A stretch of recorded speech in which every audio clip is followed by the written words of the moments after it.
In a decade of hope and fear, in an age of both knowledge and ignorance, the greater our knowledge increases, the greater our ignorance unfolds.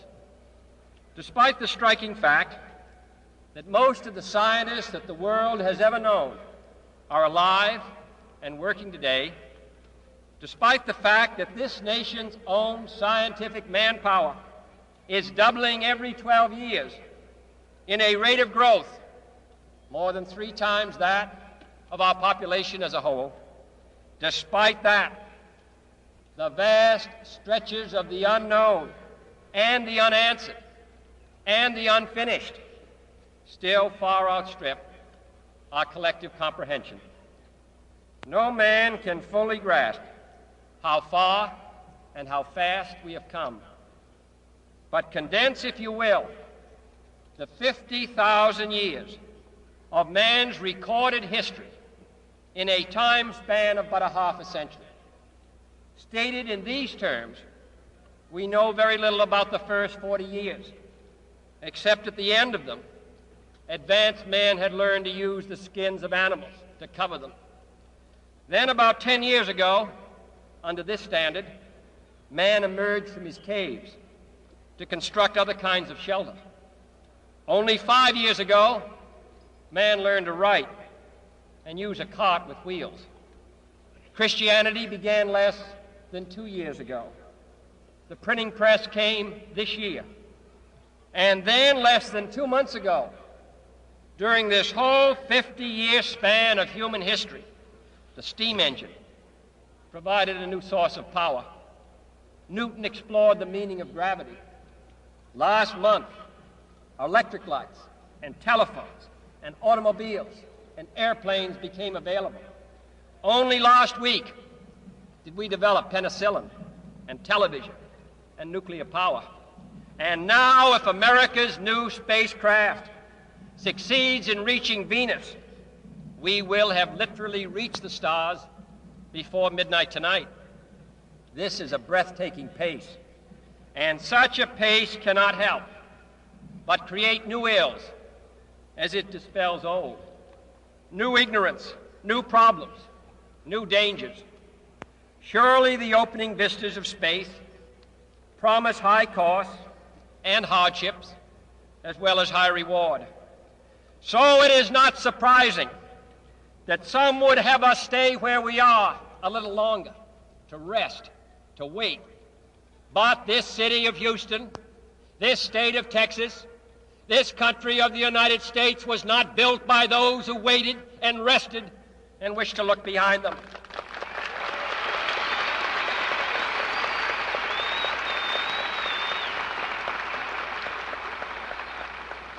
This country was conquered by those who move forward, and so will space.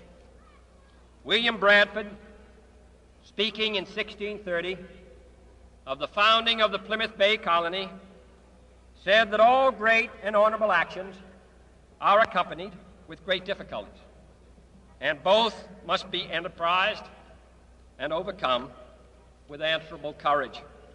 If this capsule history of our progress teaches us anything, it is that man in his quest for knowledge and progress is determined and cannot be deterred.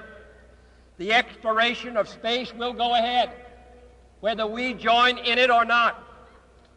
And it is one of the great adventures of all time. And no nation which expects to be the leader of other nations can expect to stay behind in this race for space.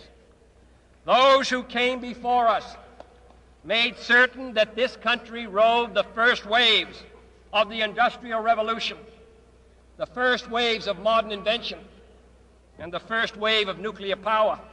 And this generation does not intend to founder in the backwash of the coming age of space. We mean to be a part of it. We mean to lead it.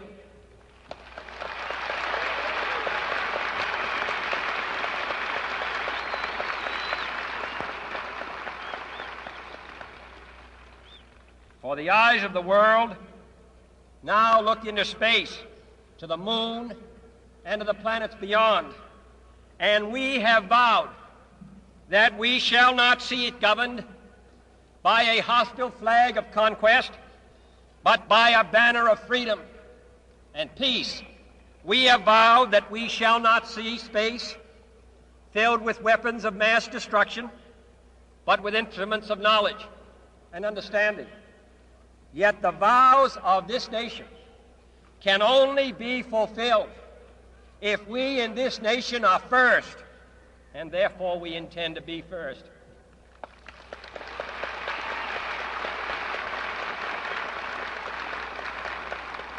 In short, our leadership in science and industry, our hopes for peace and security, our obligations to ourselves as well as others, all require us to make this effort, to solve these mysteries, to solve them for the good of all men, and to become the world's leading spacefaring nation.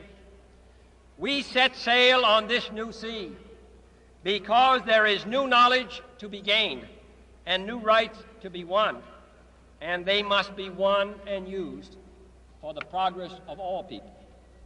For space science, like nuclear science and all technology, has no conscience of its own. Whether it will become a force for good or ill depends on man.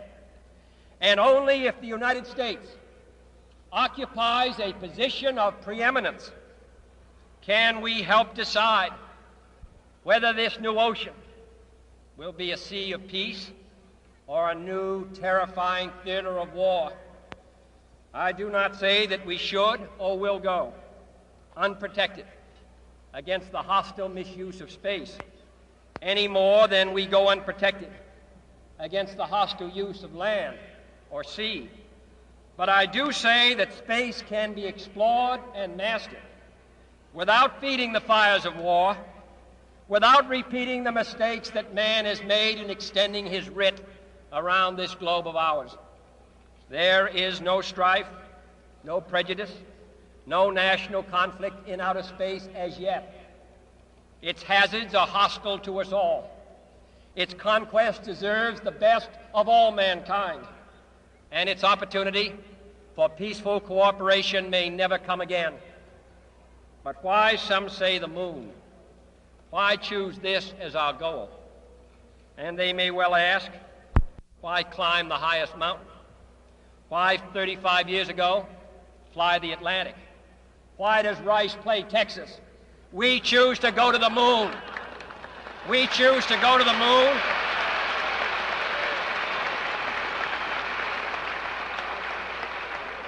We choose to go to the moon in this decade and do the other things, not because they are easy, but because they are hard. Because that goal will serve to organize and measure the best of our energies and skills. Because that challenge is one that we're willing to accept, one we are unwilling to postpone, and one we intend to win, and the others too.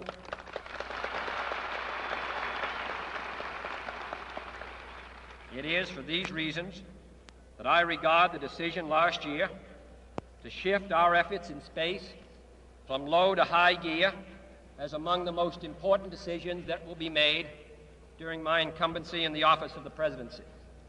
In the last 24 hours, we have seen facilities now being created for the greatest and most complex exploration in man's history.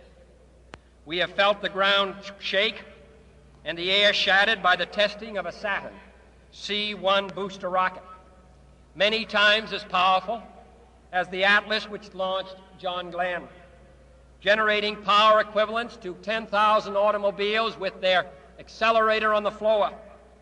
We have seen the site where 5 F-1 rocket engines, each one as powerful as all 8 engines of the Saturn combined, will be clustered together to make the advanced Saturn missile, assembled in a new building to be built at Cape Canaveral, as tall as a 48-story structure, as wide as a city block, and as long as 2 lengths of this field.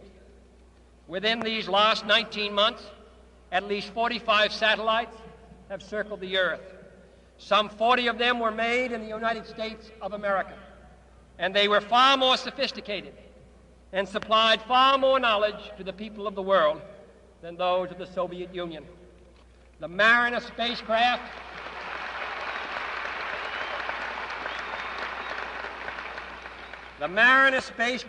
now on its way to Venus, is the most intricate instrument in the history of space science. The accuracy of that shot is comparable to firing a missile from Cape Canaveral and dropping it in this stadium between the 40-yard lines. Transit satellites are helping our ships at sea to steer a safer course. Tireless satellites have given us unprecedented warnings of hurricanes and storms, and will do the same for forest fires and icebergs. We have had our failures, but so have others, even if they do not admit them, and they may be less public. To be sure,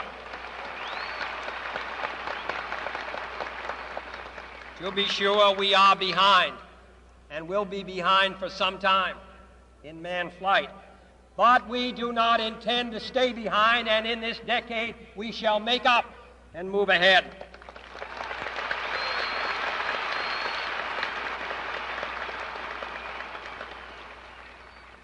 The growth of our science and education will be enriched by new knowledge of our universe and environment, by new techniques of learning and mapping and observation, by new tools and computers for industry, medicine, and the home as well as the school.